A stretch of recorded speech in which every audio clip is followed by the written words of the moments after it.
जय श्री राम, जय महाराज जी। यह घटना कहानी बाबा के एक प्रिय भक्त रामदास के जीवन से जुड़ी है। एक बार नैनीताल के पास अपने कैंची धाम आश्रम में थे।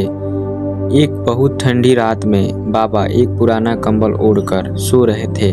कुछ सेवादार पास के कमरे में थे। अचानक सेवादारों ने देखा कि बाबा के कमरे से धुआं निकल रहा है। वे डर गए और भागे भागे कमरे में पहुंचे। उन्होंने देखा कि बाबा के बिस्तर के पास रखी एक अंगीठी से निकल रही चिंगारी ने उनके कंबल में आग लगा दी थी। कंबल का एक बड़ा हिस्सा जल रहा था और कमरे में धुआं भर गया था। सेवादार चिल्लाए, बाबा, आग लग गई है, आपका कंबल जल रहा है। बाबा हमेशा की तरह बहुत शांत थे। उन्होंने अपनी आंखें खोली और हंसते हुए कंबल को अपने शरीर पर से हटाया और एक तरफ फेंक दिया। सेवादार घबराए हुए थे। उन्होंने दूसरे कंबल को बुझाया। जब उन्होंने कंबल को देखा तो यह बाहर से पूरी तरह से जला हुआ था, राख बन चुका था, लेकिन अंदर से बाहर का शरीर बिल्कुल अछूता था। उन्होंने एक खरोच भी नहीं आई थी।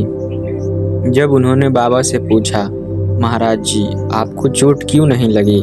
यह कैसे हुआ? बाबा ने हंसते हुए जवाब दिया, बस थोड़ा सा मच्छर जला है।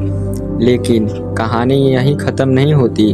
उस समय बाबा के पास रामदास नाम का एक भक्त नहीं था।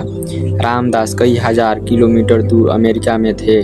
कई सालों बाद जब रामदास भारत आए और बाबा के शिष्य बने, तब उन्हें इस घटना के बारे में पता चला। रामदास ने अपनी किताब मिरेकल ऑफ लव में एक और चौंकाने वाला रहस्य बताया। रामदास ने लिखा है कि जिस रात बाबा के कंबल में आग लगी थी, उसी रात उन्हें अमेरिका में बहुत तेज बुखार आया और उन्हें लगा जैसे उनके पूरे शरीर में आग लग गई है। उन्हें लगा कि वह मरने वाला है। यह दर्द और बुखार अगले दिन तक चला, जब तक कि आश्रम में आग बुझी नहीं।